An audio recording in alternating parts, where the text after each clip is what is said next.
இன்பத்தில் பிறந்து இன்பத்தில் வளர்ந்து இன்பத்தில் மடிந்தவன் யாரும் இல்லை.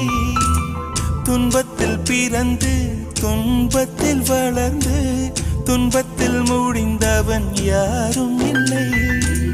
இன்பம் பாதி துன்பமும் பாதி இரண்டும் வாழ்வின் அங்கம். நெருப்பில் வெந்து நீரினில் குளித்தால் நகையாய் மாறும் தங்கம். தோல்வியும் கொஞ்சம் வேண்டுமடி, வெற்றிக்கு அதுவே எணியடி.